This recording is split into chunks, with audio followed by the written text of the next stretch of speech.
One thing that people have been saying ever since 98, 99, 2000, early 2000s, mid 2000s, late 2000s, 2010s to now, one thing people have always said, and this is true and I agree with it. If Tupac and Biggie Smalls lived, Jay-Z would have not got to the position he got to. And that is true in many ways. Clothing deals, business deals, music, many things in many ways. Because that's the thing about having a certain order of things. When the top people leave, that opens up a spot, the top spot. Look at sports. When Michael Jordan retires, it opens up, okay, who's the new best player in the league now? It's up for grabs. When the top people leave in one way or another, it's now an open playing field. And you don't know who may rise or who may be planted or positioned. And when you look at hip hop, a lot of people may not have got to where they got if it wasn't for other people's demise. And it's not just Jay-Z. There are other people who would have not gotten position. But one person that people never mention with the same criticism of a Jay-Z like that is Cameron. Yes, yes. Killer Cam. Yes. What do you mean, Cameron? But what do you mean by Cameron? What do you mean? People love to say Jay-Z would not have got to where he got if it wasn't for Biggie and Tupac Shakur's untimely demise. But recently, I've been thinking the same thing as Cameron. Now, right now, as I record this, Cameron is he's with them people, and all of a sudden now he's on all these TV shows, and he's going at Dame Dash because they all have an agenda against Dame and Dash.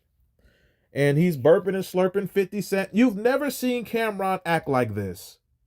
All of a sudden, he laughing and giggling with 50 Cent. He going against Harlem. Did he call Jay-Z Hove yet? You want to know how somebody sold out? Let them start referring to Jay-Z as Hove, Hove, H-O-V-A. As Cameron start doing that. But Cameron is the same as Jay-Z. And before I get to where I'm going, I just mentioned he's in a feud with Dame Dash. I don't care who started it, what started it. I don't care. Cameron going against Dame Dash in this public forum earns him points with them people behind the scenes because they don't like Dame Dash. So in a way, he's doing them people's bidding. He's no different than a Charlemagne the Fraud and Steve Nuggethead Stout. Yeah. Oh, he's going against someone who a Jay-Z's blackballed. So yeah, Cameron is earning more points with them people. But when I say he's just like Jay-Z, he needed the demise of others, the exit of others. Look at the history. Cameron blew up in 2002, 2003. Let's say 2003, Cameron blew up. By that point, he had Come Home With Me out. The Dipset anthem is out. 03, 04 is when Cameron was at his peak of popularity and on the radio. 03, 04. Okay. But let's rewind. In 96, 97, 98, where was Cameron?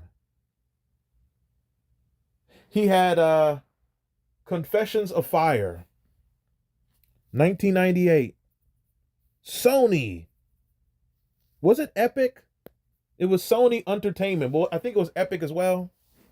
Confessions of Fire. He had 357. He had Horse and Carriage with Mase. Great. Cameron was a cool, new, up-and-coming rapper. He was a cool, up-and-coming Harlem solo rapper. He had got away from Children of the Corn, and he was doing his own thing now. He was with Entertainment, Charlie Baltimore. That whole thing was being built. Great. In 98, 99, 2000, 2001, Cameron was a cool Harlem underground local New York rapper. But in 96, 97, 98, who were the top Harlem rappers in 97, 98? 99. Big L, the late great, and Mase. The king of Harlem hip hop in 97, 98, 99 is Mase. 1 and 2 is him and Big L. When Mase had all the songs on the radio, he was shaking his hindquarters, he was jiggy, he had the jewelry. Oh, Mase was the man. He had records with Brandy, Ray J's sister. He was the face of Bad Boy Records with Puff Daddy Combs. Hell, you could damn near say Puffy's the king of Harlem, even though he's from Mount Vernon, but you get the point. Cameron was just a guy from Harlem with a song called 357. But when Mase quits rap and retires in 99, that opens up a top spot. That opens up a space.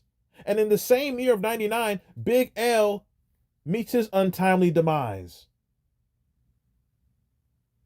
So the two top rappers in Harlem for the majority of the 90s, unless you want to, was Dougie Fresh really, like, how big was Dougie Fresh in like the 90s? To me, Dougie Fresh is 80s, but by like 90, 91, 92, was he still like really up there like that? Anyway, when I think of Dougie Fresh, I think of, superstar in the 80s. I don't think of like early 90s. Maybe he was still, I don't recall. But I point out on this channel that the industry really tried to bury the 80s MCs in the 90s for whatever reason. But when you get to 98, 99, 2000, Mase is out the way, Big L is gone. So a spot is now open. Unless you want to consider Puffy. But let's just not consider him. So a spot has now opened. And in 2000, Cameron does his very best album, which is SDE. His best album is SDE. His most popular is Come Home With Me, but his best, and a lot of you groupie fans, a lot of you groupies, you don't know how to decipher the best versus popular. There's a difference. Anyway, his best album, 2000 SDE, D-Rugs. Was that the one that had Let Me Know? Was Let Me Know? I'm off the top of the head right now. Let Me Know, was that the first album or second? Whatever. A lot of, he had a Where I'm From with Dutch and Spade. Oh my God. That might be the best rapping Cameron ever did. Where I'm From. Woo! Oh my God. What Means the World to You? Fire. He was a good artist. He was a good rapper. But when you get to 02, 03, the space is wide open with no one to challenge it. So you can say the same thing you people say about Jay-Z. If Big L did not lose his life, and if Mase did not quit, go to Atlanta and become a preacher, pastor, whatever, Cameron might not have ascended. There might not have been a space for Dipset and the Diplomats. Mase had Harlem World.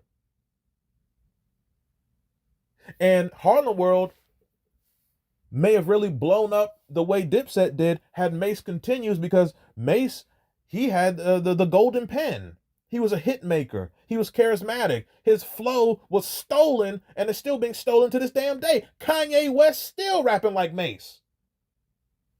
To this day. Did somebody just say Deontay Wilder? Hit the like button.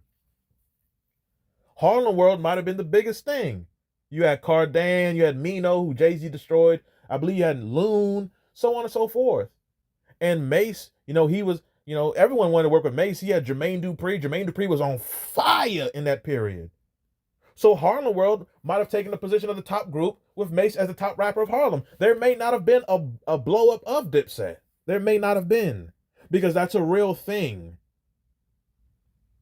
There are real spots, and spots are protected. And just like Jay-Z and Puffy, Jay-Z's spot has been positioned and protected by them people. And they do this to their artists. So if Mase was not gone, and if Big L was not gone, there would not have been a position for Cameron to ascend. He may have still made the same type of records, but there may not have been space at radio. There may not have been a platform for him to be promoted in that fashion. So when people say Jay-Z wouldn't have got this position, I agree with that. But many other people may have not got to their position either. And Cameron's one of those people. Now, I will say Cameron is a legend and all that, but I think Cameron is also a bit overrated. I have a series on this channel, and it's called Cameron Made a Career Out of Saying Nothing. He has very redundant, damn near remedial lyrics a lot of the time. Especially, I mentioned SDE, his best rapping he ever did was SDE. He had intricate flows. He could up tempo. He could make any type of song. But some reason when he went to Rockefeller, people say this about Jay-Z. Jay-Z dumbed his lyrics down. Cameron dumbed his lyrics down. My God, what the hell is Computer Sputin? What are your thoughts on this? Leave your thoughts in the comment section. Hit the like button. Share this video. Subscribe to the channel. And really think about what I just said. Don't just have some emotional fangirl reaction like a lot of you dusty mother do. Not everybody. Some people are logical thinkers. Some people, they listen and they might have received a perspective they never thought from or got. But you can say the same thing about Cameron. If it wasn't for Big L and Mase out of the way, he may not have had the top spot of Harlem, and he may not have blown up the same way. Because where Cameron was in 98 and 2000, he was not where he was in 03, 04, and that's a fact. And he got to where he was in 02, 03, 04 because of Damon Dash. That's a fact.